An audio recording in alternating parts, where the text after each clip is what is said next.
Assalamu alaikum wa rahmatullahi wa barakatuh mes chers frères et sœurs. Aujourd'hui, Inch'Allah, nous allons commencer donc la quatrième partie sur la bataille de Khandaq et nous allons terminer donc avec cette bataille. La dernière fois, nous avions terminé donc en parlant du rôle important de Nu'aym ibn Mas'ud al-Qatafani, souvenez-vous. Et comme nous l'avons dit, Allah Azza wa Jal a choisi Nu'aym pour avoir un statut particulier et une position importante. En effet, il avait une relation directe et amicale avec Abu Sufyan et également avec la tribu des Banu Qurayza.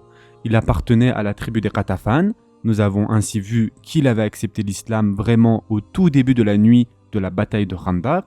En d'autres termes, il n'était pas musulman jusqu'à la fameuse nuit de la bataille de Khandaq.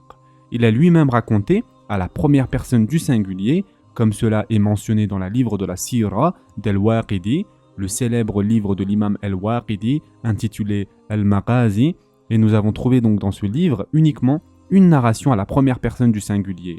En effet, il dit « c'est mon histoire » et il raconta « j'échangeais avec les Banu Qurayza, je buvais de l'alcool avec eux, je dînais avec eux et j'achetais chez eux mon stock de dattes, puis je retournais ensuite à Qatafan.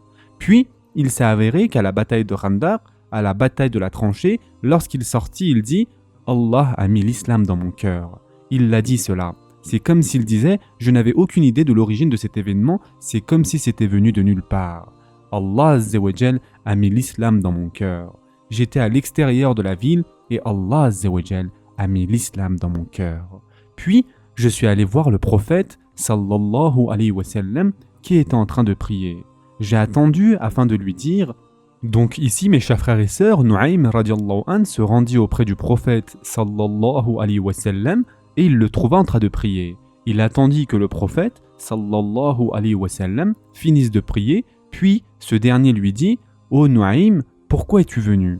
Là, cette phrase à elle seule nous révèle autre chose. Le prophète sallallahu alayhi wa sallam a reconnu Nu'aym radiallahu an. Et comme nous l'avons dit donc la dernière fois, il n'y a aucun livre qui mentionne la possibilité que le prophète sallallahu alayhi wa sallam eut un échange avec lui. Cependant, ce livre d'Al-Waqidi dit en fait que le prophète sallallahu alayhi wa sallam a dit « Ô Nu'aym, qu'est-ce qui t'amène ?» Le prophète sallallahu alayhi wa sallam l'a reconnu et donc littéralement, parmi ces 10 000 personnes qui étaient rassemblées dehors, voici le seul homme qui compte parmi ses amis, Abu Sufyan, et qui connaît Ka'b ibn Asad, le chef des Banu Qurayza. Et donc, il faut faire attention, ne surtout pas mélanger donc avec Ka'b ibn Ashraf, car Ka'b ibn Ashraf est celui qui a été assassiné, souvenez-vous. Et celui qui nous intéresse ici, c'est Ka'b ibn Asad, qui était le chef des Banu Qurayza. Donc, il connaissait Ka'b ibn Asad et il dit « J'avais pour habitude de boire et de dîner avec lui et ensuite je lui achetais mes dattes. » Il avait aussi une certaine relation avec le prophète sallallahu alayhi wa sallam. Littéralement, Allah Azza wa Jal a mis l'islam en lui, c'est-à-dire dans son cœur miraculeusement. Il est venu et a dit ce qu'il avait à dire et le prophète sallallahu alayhi wa sallam l'a autorisé à le faire, ce qu'il avait à faire, et dire ce dont il avait besoin de dire, et nous avons vu cela la dernière fois, souvenez-vous. Et comme nous l'avons dit la dernière fois, et c'est une question d'éthique, de guerre, dans le monde entier c'est comme ça, la guerre n'est pas synonyme en soi d'honnêteté. Lorsque l'on est en guerre, on n'est pas honnête, on donne des fausses illusions, n'est-ce pas? Mais cela ne justifie en rien la trahison. Et l'islam, comme toute religion, autorise la défaite liée à la guerre, mais elle ne permet pas la traîtrise. Et lorsque donc on fait une promesse et que l'on dit « je jure par Allah que je vous protégerai » et qu'ensuite vous allez à l'encontre de cette promesse, alors ce n'est pas une défaite, c'est une trahison. Et l'islam n'a jamais autorisé la trahison. Et d'ailleurs, concernant cette trahison, nous allons voir les versets dans le Coran qui parlent de cela. Donc c'est les versets de la sourate Al-Anfal, et on va commencer avec le verset 55 dans lequel Allah Azza wa Jal dit « Les pires bêtes auprès d'Allah sont ceux qui ont été infidèles dans le passé et qui ne croient donc point actuellement. » Et ensuite dans le verset 56, Allah Azza wa Jal parle donc de la traîtrise des Banu Qurayza, ceux-là même avec lesquels tu as fait un pacte et qui chaque fois le rompent sans aucune crainte d'Allah. Et donc Allah Azza wa Jal ensuite parle des conséquences. Le verset 57. Donc, si tu les maîtrises à la guerre, inflige-leur un châtiment exemplaire de telle sorte que ceux qui sont derrière eux soient effarouchés afin qu'ils se souviennent. Reprenons donc notre histoire. Que s'est-il passé donc la dernière fois avec Nu'aym radiallahu anhu?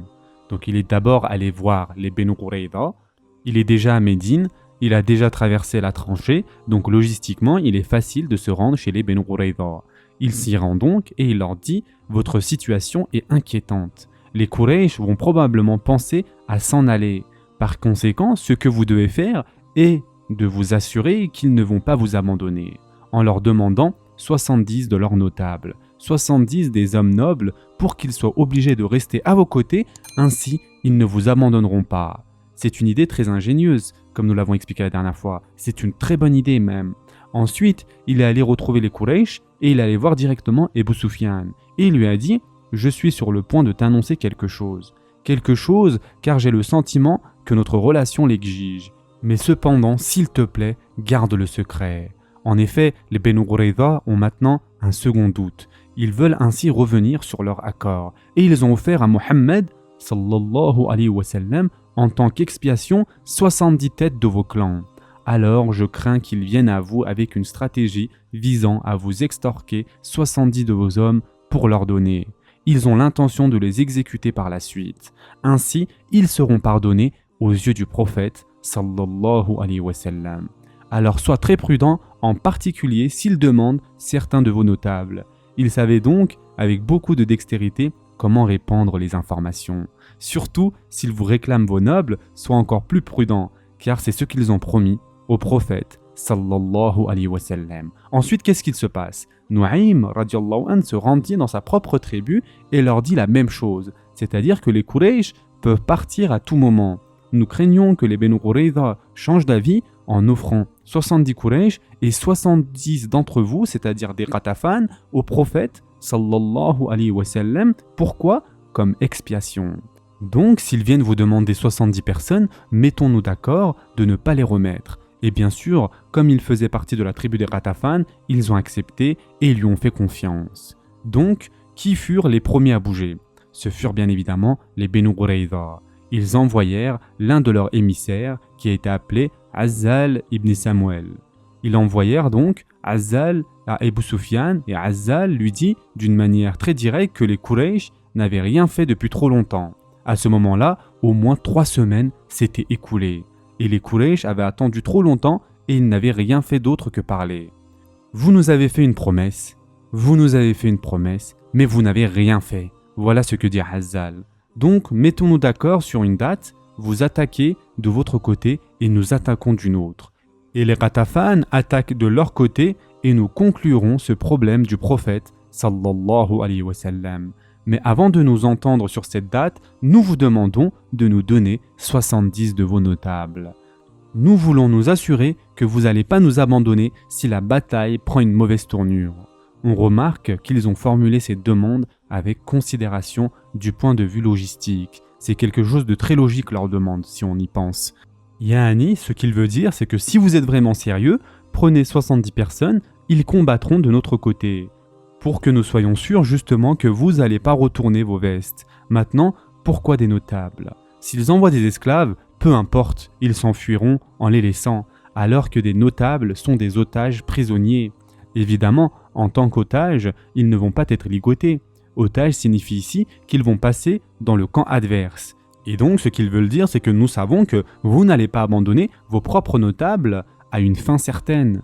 Donc, Abu Sufyan répondit « Laissez-moi y réfléchir, laissez-moi y penser et consulter les miens à ce sujet. » Donc, ils reviennent les mains vides. Et Abu Sufyan annonça aux Quraysh ce que Nu'aym radiallahu anhu avait proposé. Regardez, c'est une tactique, c'est un complot. Ils craignent que les Benu Qurayza jouent le double jeu et ne nous remettent personne. Nu'aym radiallahu anhu revient le lendemain chez les Benu Qurayza et dit « Savez-vous ce qu'a dit Abu Sufyan dès que vos émissaires sont partis? Savez-vous ce qu'il a dit?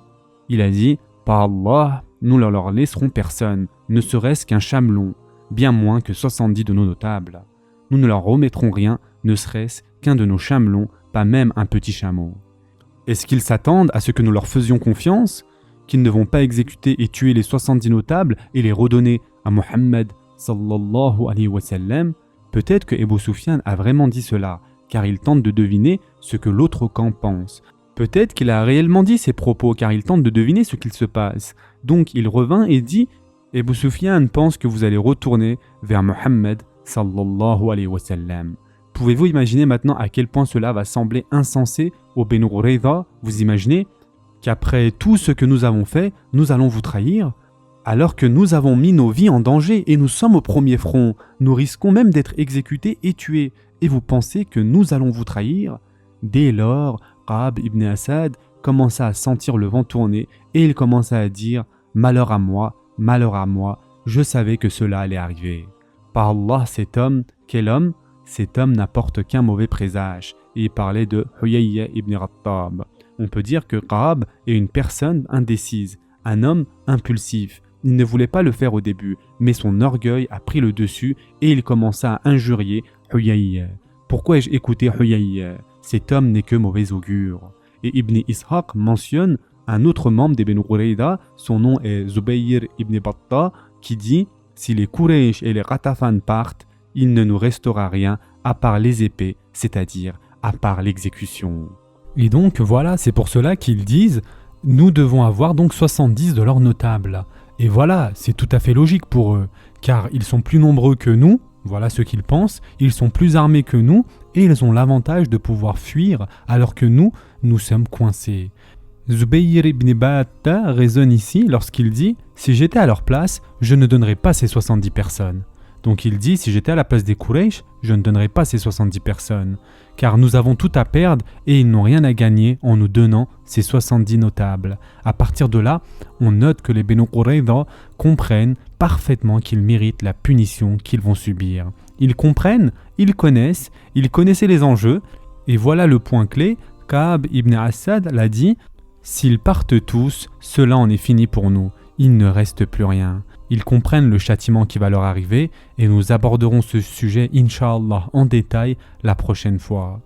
Abu Sufyan donc s'agite, il se sent de plus en plus perturbé. Si les Banu Qurayza changent d'avis, cela signifie qu'ils nous attaqueront aux côtés du prophète, sallallahu alayhi wa sallam. Étant dans l'incertitude, nous n'allons pas laisser faire cela, donc qu'allons-nous faire? Abu Sufyan décida de faire une offensive spontanée et Allah Azza wa Jal, c'est le décret d'Allah Azza wa Jal, c'est la volonté d'Allah Azza wa Jal, cela n'est même plus entre les mains de Nu'aym ibn Mas'ud radiallahu anhu maintenant. Quoi qu'il arrive, Allah Azza wa Jal de cette façon met en place les morceaux du puzzle. Abu Sufyan déclara « Cela suffit, mettons un ultimatum ». Quel est-il cet ultimatum? Nous allons tous attaquer demain matin. Nous allons tous attaquer demain matin. Nous n'avons pas fait le déplacement pour revenir les mains vides. Attaquons demain matin.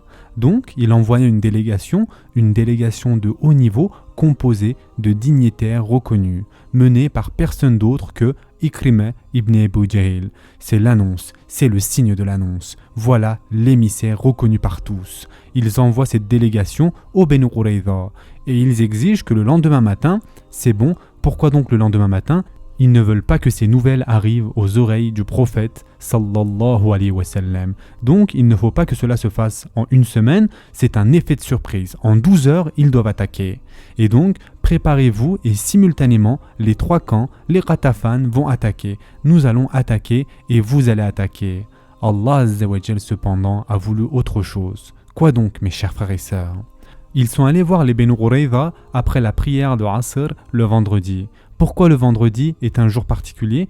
Parce que le samedi, c'est Shabbat. Et les Quraysh n'ont jamais vécu avec les Juifs. Ils n'ont jamais entendu parler de cette coutume étrange qu'est le Shabbat et ils sont démunis face à ce problème. Car si les Juifs étaient venus ne serait-ce qu'une fois à la Mecque, ils n'y seraient jamais allés un samedi. Ils s'arrangeraient pour faire leurs affaires puis partir avant. Ils n'avaient pas le droit de faire des affaires le samedi, comme nous le savons tous, ils ne peuvent pas. Ils doivent avoir une journée de repos par rapport à leurs actes d'adoration, et tout particulièrement par rapport à la guerre. C'est l'un des éléments les plus importants de la pratique chez les Juifs. Pour nous, c'est la prière. Comment identifions un bon musulman? Sur sa manière de prier. Et pour eux, c'est tout d'abord la manière dont ils se conforment au jour de Shabbat. Jusqu'à aujourd'hui, et c'est ce qui sépare tous les courants, que ce soit les conservateurs jusqu'aux réformistes, c'est le respect du Shabbat qui prime. Et donc Ikrimah arrive et leur dit « C'est bon, demain matin, nous lançons tous une attaque de façon simultanée. Et fin de l'histoire, ça suffit, ça sera fini comme ça. C'est comme nous l'avons décidé et nous ne revenons pas dessus. » Et bien sûr, les Benu Qurayda commencèrent à répondre « Demain c'est samedi, nous ne pouvons pas nous battre un samedi, le jour de Shabbat. Mais donnez-nous un délai, donnez-nous un peu de temps et combattons dimanche. » L'alarme commence à s'allumer ici, mes chers frères et sœurs. Vous voulez du temps? Mais pourquoi? Pourquoi voulez-vous un délai? Si vous voulez vraiment attaquer, pourquoi demander un délai et mener l'attaque 24 heures après? C'est juste suffisant pour que Mohammed sallallahu alayhi wa sallam soit informé et qu'ils envoient ses troupes contre nous. C'est suffisant. Donc Ikrimah commença et aussi Ka'b ibn Asad dit « Et même si c'est dimanche, nous n'attaquerons pas tant que vous ne nous aurez pas remis 70 de vos hommes. Nous n'allons pas nous asseoir sur nos conditions. Il nous faut 70 hommes de votre part. » Donc Ikrimah revint confus et déclara à Abu Sufyan « Je pense qu'ils nous ont trahis. » Il dit « Ils nous ont trahis, c'est sûr, car ils ne pouvaient pas comprendre le concept de Shabbat. » Et il informa donc Abu Sufyan qu'ils ont dit « Demain, c'est un jour où ils ne travaillent pas, où ils ne se battent pas et où ils ne se battront pas. » Et donc, dès lors, Abu Sufyan enragea. Huyayya ibn Khattab était également du côté des Quraysh à ce moment-là. Il appela donc Huyayya et demanda une explication. « C'est quoi ça, le Shabbat ?» Et Huyayya répondit « C'est une coutume chez les Juifs. Nous sommes des Juifs, nous ne faisons rien durant Shabbat.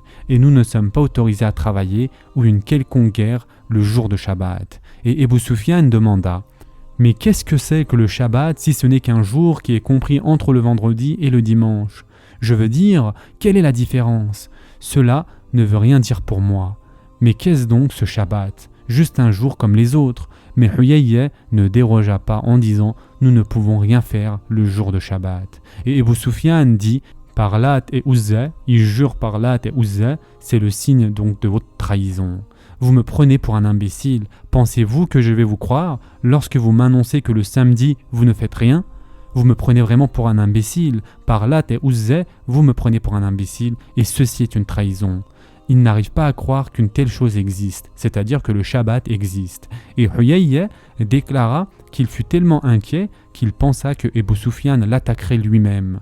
Et doucement, il s'éclipsa pour retourner vers les Benu Qurayza. Il retourna chez les siens et commença à plaider pour briser le Shabbat et ouvrir le combat le samedi. Et Ka'b ibn Asad se mit encore davantage en colère. « Comment oses-tu nous demander de briser le Shabbat? Tu es supposé être des nôtres. Comment peux-tu nous demander de briser le Shabbat? Vas-y, brise-le pour combattre tes ennemis, cela nous montre ta faiblesse dans ta foi. » Techniquement, Ka'b ibn Asad avait raison.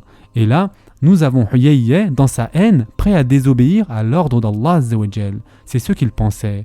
Et Allah Azza wa Jal avait prescrit le Shabbat. Allah Azza wa Jal dit dans le Coran, nous leur avons prescrit le Shabbat et nous pensons que c'était une partie de la loi.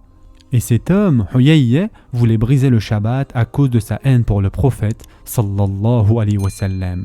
Et c'est le plus grand commandement qu'Allah Azza wa Jal a donné comme étant un élément des 10 commandements. Le samedi fait partie intégrante des 10 commandements pour les Juifs. Ka'b ibn Asad répondit « Par Dieu, même si nous devons mourir, nous n'allons pas briser le Shabbat. » Au plus profond de lui, il était pieux et il était incapable de briser le Shabbat et pensait qu'il serait vainqueur. Et donc, il dit « Même si nous devons être tués et mourir, nous ne briserons jamais le Shabbat. » Huyayya était si effrayé des conséquences de la colère de Abu Sufyan, il décida de ne pas retourner voir les Quraysh. Cette décision allait le conduire à sa mort. Il resta cette nuit-là, alors que les Quraysh ont fui la même nuit, comme nous le verrons plus tard. Donc, Huyayya, dans sa lâcheté, décida de rester. En restant dans la tranchée, du côté de la forteresse des Benu Qurayza, il signait sa propre mort, mais il ne le savait pas, car il était là et les musulmans allaient l'encercler, et donc il ne retourna jamais du côté des Quraysh. Nous sommes alors à la nuit du vendredi au samedi matin. La nuit du vendredi fut la pire nuit de l'année en termes de météo. Les nuages se multiplièrent, les orages, un vent glacial à travers toute la ville, une nuit noire et orageuse, et ce fit la pire nuit de l'année. Et selon certains compagnons, la pire de leur vie en termes de météo. Ils n'ont jamais vu ça, ils ne savent même pas ce qu'est un orage. Une sorte de mini-tornade, ils n'ont jamais vu ça avant. Mais avant cet orage, nous savons très bien ce qu'il se produit. Mais que se produit-il avant les nuages? Vous sentez dans l'air une atmosphère électrique. Le vent souffle et vous sentez que quelque chose se passe. Et cela se passe maintenant le vendredi. Et ils ne savent pas ce qu'il va se passer et Allah Azza wa Jal a des plans. Et cette nuit en particulier, cette nuit de vendredi, le prophète sallallahu alayhi wa sallam se leva et demanda des volontaires pour aller voir ce qu'il se passait du côté des Quraysh. Il n'est pas au courant de tous ses plans, mais Allah Azza wa Jal lui a préparé une issue favorable. Allah Azza wa Jal a préparé une issue. Le prophète sallallahu alayhi wa sallam veut qu'un espion aille voir ce qui se prépare du côté des lignes ennemies. Et là arrive un autre compagnon très célèbre. Il joue un rôle prépondérant, un rôle courageux, et c'est en fait le compagnon. En fait, cette histoire est magnifique et elle nous est racontée à la première personne. Il nous dit ce qu'il a vu de ses propres yeux. C'est rapporté dans Muslim, de même que dans les versions plus longues. Et donc, c'est Hudayfa ibn al-Yaman radiallahu an. Et qui est Hudayfa ibn al-Yaman radiallahu an? Il est ce compagnon appelé le gardien du secret. C'est ce compagnon dont le père, El-Yaman, fut tué accidentellement à Uhud. Vous souvenez-vous, nous en avions parlé. Son père fut tué accidentellement et Hudayfa radiallahu an non seulement pardonna aux coupables, mais également leur rendit leur argent qui lui avait été remis. Et c'est une énorme somme d'argent. De nos jours, cela représenterait environ 100 000 €, donc une somme non négligeable. Et donc, il dit quoi? Il dit qu'Allah vous pardonne et rendit la somme. Hudayfa ibn al-Yaman radiallahu an était cette personne. Et c'est très utile pour nous. Et nous avons parlé de cela il y a quelques mois. Son père et lui étaient prisonniers au milieu du désert. Et parce qu'ils n'étaient pas des Ansar en tant que tels, ils n'étaient ni des Aws, ni des Khazraj, ni des Quraysh. Sa tribu est originaire du Yémen. Mais durant la période de la Jahiliya, son père avait fui à Médine et avait porté allégeance aux Aws. Il l'avait donc adopté. C'est la raison pour laquelle il est appelé Yémen, c'est-à-dire du Yémen, car sa tribu est originaire du Yémen. C'est pourquoi il était appelé donc El-Yémen, même si ce n'était pas vraiment un Yéménite. Il n'était donc pas un Ansar de ce fait, c'est-à-dire qu'il n'avait pas de lien de parenté avec les Aws ou les Khazraj, ni même avec les Quraysh. Et donc, ils avaient été faits prisonniers dans le désert par Quraysh, interceptés, et ils les supplièrent de les laisser en vie. Les Quraysh leur ont fait promettre qu'ils n'attaqueront pas Quraysh, et donc ils ont prêté serment. Et ils ont dit « Nous n'attaquons pas Quraysh, nous n'attaquerons pas Quraysh ». Les Quraysh ne savaient sûrement pas qu'ils étaient musulmans. Nous n'avons pas les délais, mais ils ne savaient pas très certainement qu'ils étaient musulmans à cette époque-là. Donc, ils retournèrent à Médine. Cela se passa juste avant la bataille de Badr. Ils dirent exactement ce qui s'était passé et le prophète sallallahu alayhi wa sallam leur dit « Vous honorerez votre promesse à leur égard. Et nous recherchons l'aide d'Allah Azza wa Jal contre eux. Ceci voulant dire « Nous n'avons pas besoin de votre aide sur ce cas. » Et ceci nous enseigne un point essentiel que nous avons déjà vu plusieurs fois. Il est possible qu'un groupe de musulmans en particulier soit excusé et qu'un autre groupe ne le soit pas. Si un groupe de musulmans a un contrat ou un traité, il a obligation, comme par exemple ici Hudayfa ibn al-Yaman, radiallahu an, il fut excusé, tu n'as pas besoin de combattre, parce qu'il avait fait une promesse, même si ce serment aurait été souscrit à la lame de l'épée. En gros, si tu ne prêtes pas serment, je te tue. Vous comprenez le point ici, mes chers frères et sœurs, soit tu prêtes serment, soit on te tue. Mais même dans ce cas, s'ils ont fait une promesse, qu'est-ce que le prophète sallallahu alayhi wa sallam a dit ? Tu respectes ta promesse. Tu as fait une promesse, tu dois la respecter. Tu dois respecter le contrat avec les Quraysh. Et c'est un point très très important de nos jours, comme nous pouvons le comprendre. Voilà, il s'agit là de Hudayfa ibn al-Yaman radiallahu an, gardien du secret du messager d'Allah sallallahu alayhi wa sallam. Celui à qui le prophète sallallahu alayhi wa sallam a transmis les noms des hypocrites. Durant cette nuit, nous savons que Hudayfa ibn al-Yaman radiallahu an était en Irak plusieurs années après les événements. Il était vieux à présent. Il était assis dans une assemblée composée de jeunes hommes qui souhaitaient entendre des histoires de l'époque du prophète sallallahu alayhi wa sallam. L'un de ces jeunes hommes demanda « Si jamais j'avais été avec le prophète sallallahu alayhi wa sallam, moi j'aurais montré comment on doit se battre derrière lui. Si jamais j'avais eu l'opportunité, moi j'aurais montré. » Dans l'une des versions, celle de Al-Bayhaqi ou Tabarani, une version explique que l'homme dit, écoutez ça, quand Hudayfa décrit ce qu'il faisait, il dit, si j'avais été vivant, je n'aurais même pas laissé le prophète sallallahu alayhi wa sallam marcher et je l'aurais porté sur mon dos. Ils pensent qu'ils sont meilleurs que les compagnons. Subhanallah, ces gens, donc une génération après, pensent qu'ils sont déjà meilleurs que les compagnons du prophète sallallahu alayhi wa sallam. Quand Hudayfa radiallahu an entendit cela, il se mit en colère et il partageait une histoire qui nous raconte maintenant cette nuit-là. Ce jeune enfant pense qu'il aurait pu faire mieux qu'un compagnon. Il le crie haut et fort, vous auriez tous vu ce que ça veut dire combattre. Je vous aurais montré ce que c'est d'être un homme, un vrai. Voici ce que disait donc ce jeune homme qui était vraiment loin de la réalité et de toute logique. Et Hudayfa radiallahu an répondit, toi tu vas me montrer, je vais t'expliquer ce qui s'est passé cette nuit-là. Ensuite, il nous expliqua toute l'histoire de cette nuit. Abu Bakr est là, Omar est là, Othman est là, Ali est là, Ubaydah est là, ils sont tous présents. Et donc Hudayfa radiallahu an dit, laisse-moi t'expliquer ce qui s'est produit cette nuit-là, jeune homme. Tu penses vraiment que tu aurais pu faire mieux que nous tous réunis? Je vais t'expliquer ce qui s'est passé cette nuit-là, la nuit de Ahzab. La nuit de Ahzab, je me rappelle que nous étions tous avec le prophète sallallahu alayhi wa sallam. Un vent violent soufflait tout autour et de plus, la nuit était glaciale. Les Quraysh étaient en dessous de nous, c'est dit dans le Coran, et les Benu Qurayda étaient en amont. Nous avions peur que nos propres familles soient attaquées. Et aucune nuit plus sombre et plus froide n'est tombée sur nous plus que cette nuit-là. Et aucune nuit n'a été aussi ventée que cette nuit-là. Et le vent lui-même ressemblait au tonnerre. Le vent lui-même. Vous avez déjà entendu ce type de vent parfois. Le son est effrayant. Le bruit du vent, il se répand dans la ville et cela nous effraie. Rien que le son du vent nous effraie. Et il faisait si sombre que nous pouvions même pas entrevoir nos doigts si nous tendions le bras. Imaginez cette nuit-là, mes chers frères et sœurs. La tempête arrive, mais ils ne le savent pas bien sûr, ils sont épuisés. Cela fait 1 mois qu'ils mangent à peine, buvant de l'eau sale, quelques dattes, ils sont affamés, ils ont froid et ils ont faim. Je ne pense pas qu'à l'heure actuelle, quelqu'un d'entre nous ait expérimenté une telle nuit, puisse Allah Azza wa Jal nous en préserver. Le désespoir et la fatigue dans laquelle ils se trouvaient après 1 mois. Et il nous explique ce qui s'est passé. Le prophète, sallallahu alayhi wa sallam, se leva et dit « Qui prendra l'initiative d'aller s'enquérir des nouvelles des polythéistes et nous en informer? Et j'invoquerai alors Allah pour qu'il soit mon compagnon au paradis. » Et subhanallah, mes chers frères et sœurs, quelle récompense pouvait garantir le prophète sallallahu alayhi wa sallam à ses compagnons? De l'argent? De la richesse? De la célébrité? De la chance? Que pouvait-il proposer en échange? Qu'allait-il proposer?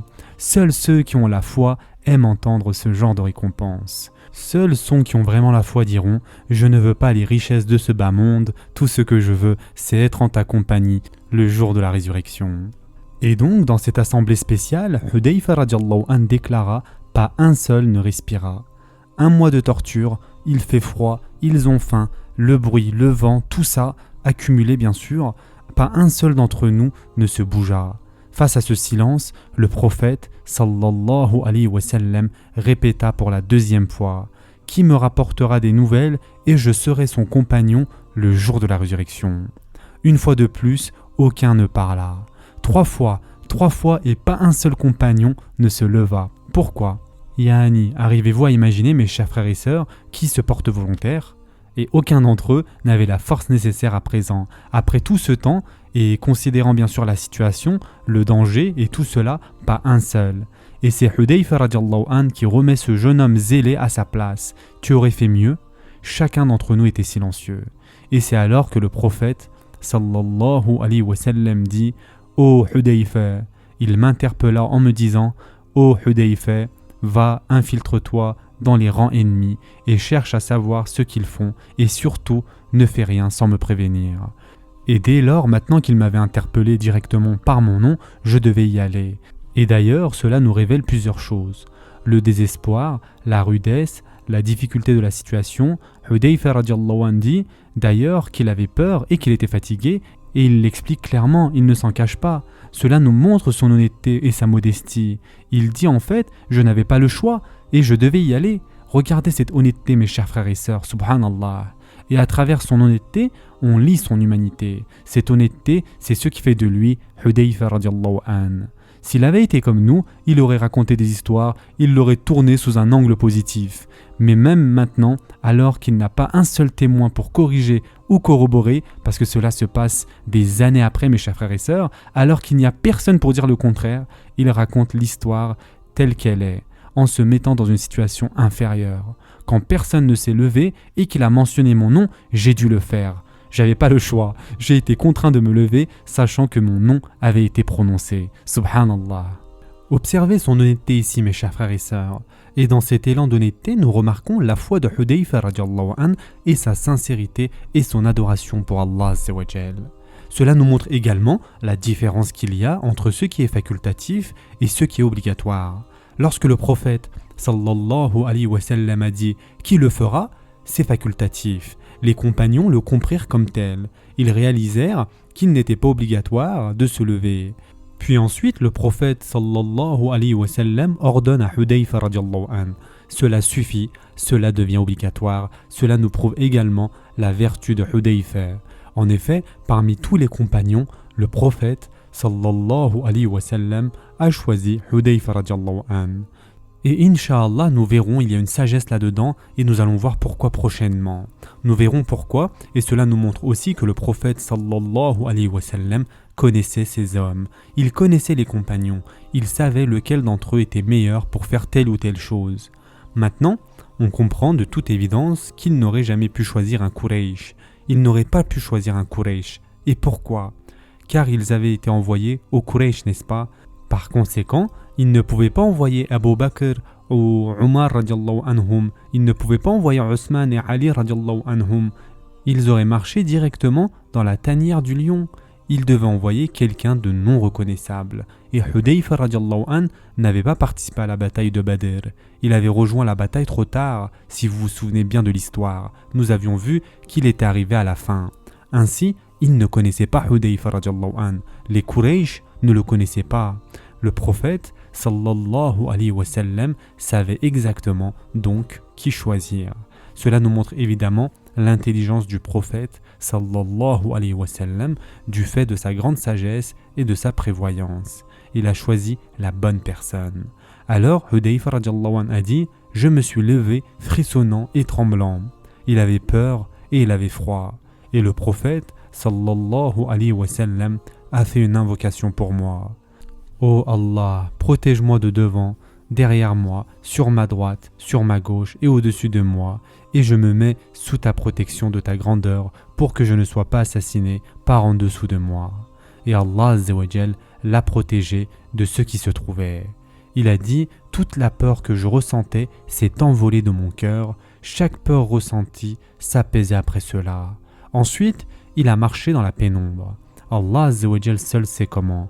Allah azza wa jal seul sait comment il a réussi à traverser les hurlements du vent et donc il marcha jusqu'à trouver le lieu du campement.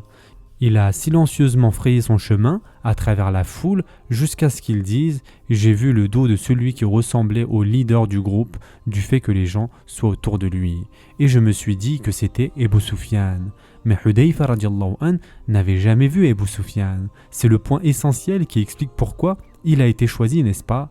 Il reprend donc « J'ai remarqué que ça devait être Abu Sufyan. » Tout le monde était regroupé autour d'une personne et donc Hudayfa radiallahu anhu s'est dit ça doit être le leader, ça doit être Abu Sufyan.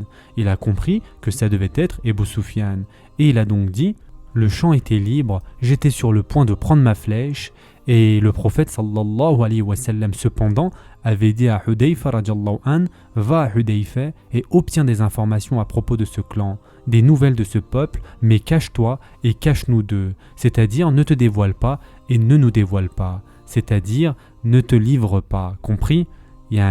Donc sois discret à propos de cela. Ceci était l'ordre donné, ne pas les laisser te capturer ou quelque chose de la sorte.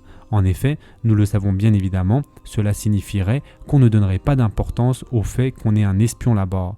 Donc Hudayfa radiallahu anhu dit « J'étais sur le point de prendre ma flèche et tirer juste ici, car Abu Sufyan était leur chef et dans l'histoire, s'il était mort, ce serait fini. » Mais ensuite, je me suis souvenu de ce que le prophète sallallahu alayhi wa sallam m'avait dit « Ne te dévoile pas. » Je me suis donc assis, cherchant à comprendre ce qui était en train de se passer. Au bout d'un certain temps, Abu Sufyan prit la parole et dit « Je suis sur le point de dire quelque chose. Laissez chaque personne parmi vous vérifier que la personne qui se trouve à côté d'elle est quelqu'un de digne de confiance. Entendu ? Il fait noir et ils ne peuvent se regarder les uns les autres. Je suis sur le point de faire une déclaration maintenant, soyez sûr qu'il s'agit bien de notre groupe. En gros, soyez sûr qu'il s'agit bien des Quraysh. » Alors Hudayfa radiallahu anh, regardez sa vivacité d'esprit, instantanément déclara « J'ai sauté sur l'homme qui se trouvait à mes côtés et j'ai attrapé sa main et j'ai dit « Qui es-tu » et il m'a dit qui il était. Ensuite j'ai sauté sur l'homme d'à côté, je l'ai pris par le bras et je lui ai dit « Qui es-tu » et il m'a dit qui il était. Et ainsi Hudayfa radiallahu anh n'a pas eu besoin de dire qui il était. C'est tout simplement psychologique. Yani vous arborez l'aura de l'autorité. Et c'est en outre une tactique utilisée lors des débats, vous intimidez l'adversaire en montrant que vous êtes sûr de vous, que vous êtes une personne de confiance. Wallahi, sa confiance durant cette nuit provenait de l'invocation du prophète sallallahu alayhi wa sallam. Comment ? Quelle rapidité d'esprit ? Par Allah, réfléchissez qui aurait pu faire cela, s'assurer que les deux personnes à ses côtés se disent « c'est bon, par la grâce d'Allah, maintenant je sais que je suis en sécurité ». Il a renversé la situation en sa faveur et personne ne l'a interrogé sur son identité. Ceci étant fait, Abu Sufyan se leva et dit « Ô mon peuple, ici, nous ne sommes pas chez nous ici. Mais nous ne pouvons pas rester ici pour toujours, nos animaux ont péri, nos chevaux sont épuisés et les Benu Qurayza nous ont trahis. » C'est ce qu'Abu Sufyan pensait à cet instant. Nous sommes vendredi, l'information venait d'être confirmée à ses yeux du fait des dires fantaisistes, racontant que le samedi, c'est le jour de Shabbat, nous ne pourrons attaquer avant dimanche.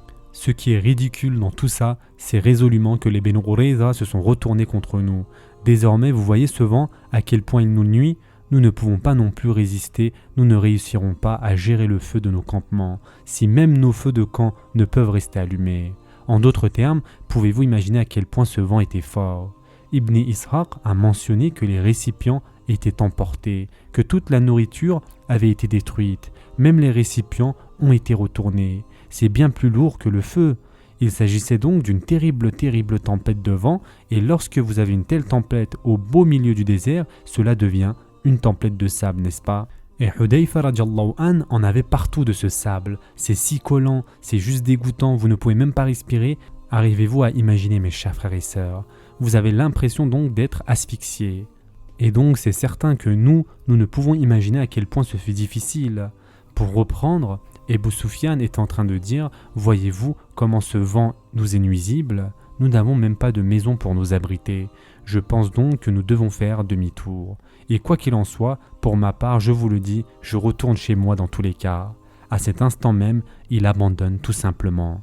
Nous sommes vendredi soir et la trahison finale des Benu Qurayza qui ont retourné leur veste suffit. S'ils veulent attaquer de l'intérieur, et c'est ce qui est déjà en train de se passer, il leur dit « Je vous conseille de partir, mais quoi que vous fassiez, dans tous les cas, pour ma part, je m'en vais. » Tout en continuant sa phrase, il se dirigea vers son chameau, le monta et le détacha, ordonna au chameau de se lever. Hudayfa radiallahu anh dit « J'avais un deuxième angle de tir, car désormais, il était complètement sans défense quand son chameau s'est levé. Le cavalier était juste là, tout proche. Imaginez, le chameau se lève, le cavalier est juste tout proche, complètement désarmé. Mais je me suis souvenu encore une fois que j'ai eu 2 tirs, 2 chances, et les 2 fois, il l'a laissé filer. Et bien sûr, il le laissa partir car Abu Sufyan allait par la suite embrasser l'islam. Allah Azza wa Jal avait tout planifié, n'est-ce pas ? Il le laissa donc partir pour la 2e fois. Il indiqua le chemin à suivre et les gens le suivirent. Muni de ces informations, je suis retourné auprès du prophète sallallahu alayhi wa sallam. Dans un des livres, Al-Bayhaqi dit que lorsque Hudayfa radiallahu anh était sur le chemin du retour, il trouva au milieu de nulle part 20 hommes à cheval venant dans sa direction. Ils portaient un turban et avaient couvert leur visage. Ils lui dirent « Va dire à ton compagnon que nous avons fait le travail à sa place, nous avons combattu pour lui, n'aie aucune crainte. Va et dis à ton compagnon, nous avons combattu à ses côtés, ne t'inquiète pas. » Notez bien que Nu'aym radiallahu anh avait dit la même chose. Hudayfa radiallahu anh dit la même chose à son tour et Hudayfa radiallahu anh ajouta ce que Nu'aym ne pouvait ajouter. Hudayfa radiallahu an ajouta ce que Aïcha radiallahu anha raconta dans le Sahih al-Bukhari. Hudayfa radiallahu an ajouta que chaque fois que le prophète sallallahu alayhi wa sallam était embarrassé par quelque chose, il se levait prier et c'était un signe qui le distinguait. Aïcha radiallahu anha dit chaque fois qu'il était perturbé ou inquiet, il se levait immédiatement pour prier. Hudayfa radiallahu an dit la même chose que ce qui est dit dans ce hadith. C'est pourquoi il priait. Dans des instants d'anxiété et de stress, il priait. Mes chers frères et sœurs, car lorsque toutes les portes sont fermées, les portes d'Allah Azza wa Jal sont grandes ouvertes. Nous retournons directement à Allah Azza wa Jal. Notre prophète, sallallahu alayhi wa sallam, était en train de prier. Il priait en ce temps de froid et de terreur, et il dit « Je frissonnais dans le froid, et le prophète, sallallahu alayhi wa sallam, portait une couverture qui appartenait à l'une de ses femmes. » Et donc, on voit ici qu'il avait tellement froid qu'il portait donc la couverture du lit, la couverture épaisse que l'on met sur le lit en hiver par exemple, car justement il avait très froid. Et donc il la portait au-dessus de ses épaules comme une couette. C'est l'équivalent d'une couette si vous voulez. Et il faisait tellement froid qu'il portait donc cette couverture, la couverture de sa femme, au lieu d'être dans la tente. Il était debout à l'extérieur et il priait donc avec cette couverture. Et lorsqu'il m'a vu frissonnant, donc c'est ce qu'il raconte, il m'indiqua de venir sous la couverture. Alors j'y suis allé et je me suis assis à ses pieds, jusqu'à ce qu'il finisse sa prière. Donc il était dans la couverture, n'est-ce pas? Et c'est une bénédiction de plus pour Hudayfa radiallahu an.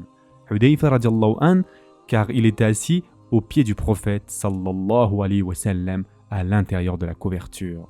Lorsque le prophète sallallahu alayhi wa sallam finit, je lui rapportais la bonne nouvelle et je lui annonçais la bonne nouvelle. Et il annonça ce que Allah Azza wa Jal révéla dans la sourate Les Coalisés, Al-Ahzab, le verset 9. Et on discutera de cela en détail la prochaine fois, mais dans le verset 9, Allah Azza wa Jal dit « Ô vous qui croyez, rappelez-vous le bienfait d'Allah sur vous, quand des troupes vous sont venues et que nous avons envoyé contre elles un vent et des troupes que vous n'avez pas vues. » C'est la sourate donc Les Coalisés, Al-Ahzab. Et Allah Azza wa Jal a mentionné cette bénédiction. Nous parlerons de ces versets, Inch'Allah, comme je l'ai déjà dit, la prochaine fois. Mais que faisait le prophète sallallahu alayhi wa sallam debout ici? Grâce à d'autres hadiths, rapportés dans le Sahih Bukhari, Muslim et dans le Musnad de l'imam Ahmed, nous avons appris ce que le prophète sallallahu alayhi wa sallam faisait. Il était debout et invoquait Allah Azza wa Jal contre le peuple d'Al-Ahzab. Nous avons certaines de ces invocations rapportées par Bukhari et Muslim. Il est dit notamment que dans la nuit d'Al-Ahzab, le prophète sallallahu alayhi wa sallam fit des invocations à Allah Azza wa Jal. Il fit par exemple cette invocation « Ô Allah, celui qui a révélé le livre, celui qui rétribue rapidement, anéantit les complices. Ô Allah, détruis les coalisés, détruis-les et fais trembler la terre sous leurs pieds. » Dans une autre version, dans un autre hadith, nous avons vu que l'un des compagnons, Abdullah ibn Abi Awfa, écrivit aux compagnons qui combattaient les Khawarij. Cela se passe 30 ans plus tard. Il leur a écrit une lettre et leur dit « Dans l'une des batailles où le prophète sallallahu alayhi wa sallam combattit, il attendit que le soleil se couchât. Puis il se leva et dit au peuple « Cette bataille est la bataille d'Al-Ahzab. » Et donc Abdullah ibn Abi Awfa, 30 ans après cet incident, a mémorisé l'invocation et l'envoie maintenant via une lettre destinée aux compagnons qui sont sur le point de combattre les Khawarij. À l'époque de Ali ibn Abd al-Muttalib, ils combattirent les Khawarij, la première secte, souvenez-vous. Et nous avons déjà parlé de cela à de nombreuses reprises sur la chaîne, donc n'hésitez pas à regarder ces épisodes. Et donc, il leur envoya l'invocation qu'il avait mémorisée. Regardez encore une fois la communication, l'attention, le soin qu'il portait aux compagnons en leur transmettant cette invocation. Celle-ci fut préservée pour nous. Ce que le prophète sallallahu alayhi wa sallam dit est que Abdullah ibn Abi Awfa a dit « Après que le soleil se soit couché, le prophète sallallahu alayhi wa sallam se leva pour prier, c'est-à-dire pour prier tahajjud, la prière de la nuit avant le fajr. Durant la nuit, il priait tahajjud et c'est exactement au moment où Hudayfa radiallahu anhu venait d'arriver de son voyage qu'a-t-il dit? Il dit aux gens « Ô peuple, ne demandez pas à rencontrer l'ennemi, c'est-à-dire n'espérez pas les combattre, n'espérez pas vous retrouver dans une situation telle que vous devriez les combattre. Mais si vous êtes obligé de les combattre, alors soyez patients. Sachez que le paradis est sous l'ombre des épées, le paradis est à l'ombre des épées. C'est-à-dire, soyez patient et Allah Azza wa Jal vous récompensera. À cet instant, il fit l'invocation du prophète sallallahu alayhi wa sallam que nous venons de voir.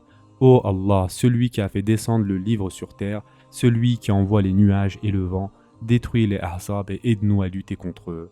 Il fit donc cette invocation à Allah Azza wa Jal pour envoyer le vent et les nuages. Et c'est exactement ce qu'Allah Azza wa Jal fit. Et c'est exactement ce qu'Allah Azza wa Jal envoya, c'est-à-dire le vent et les nuages. Le prophète sallallahu alayhi wa sallam a dit « Envoie-nous les armées des vents et des nuages ». C'est pourquoi Allah Azza wa Jal envoya sur eux cette tempête de sable et ce froid glacial. C'est exactement ce que Allah Azza wa Jal mentionne dans la sourate Les Coalisés. Ô vous qui croyez, rappelez-vous le bienfait d'Allah sur vous, quand des troupes vous sont venues et que nous avons envoyé contre elles un vent et des troupes que vous ne pouviez voir. Ce sont les anges que Hudayfa radiallahu an a vu venir et que nous avons envoyé contre elles donc un vent et des troupes que vous n'avez pas vues. Dans d'autres livres, Ibn Ishaq mentionne qu'aucune tente du clan des Qatafan et des Quraysh n'était encore debout. Et pas un seul récipient n'est resté en place et pas un seul feu fut resté allumé. Dans de telles circonstances, comment peut-on se battre contre les forces d'Allah Azza wa Jal? Comment yani? Chaque homme parmi eux a dû fuir dans tous les sens, il ne restait pas une seule personne. Ici nous voyons un point très intéressant. Dans un hadith, le prophète sallallahu alayhi wa sallam a dit « Allah m'a aidé grâce au vent de Saba. Il a détruit par le vent de Dabour. » Cela nous montre un point vraiment intéressant concernant les armées d'Allah, dans lesquelles on trouve différentes armées de vent. Il y a une armée nommée Saba et une autre armée nommée Dabour.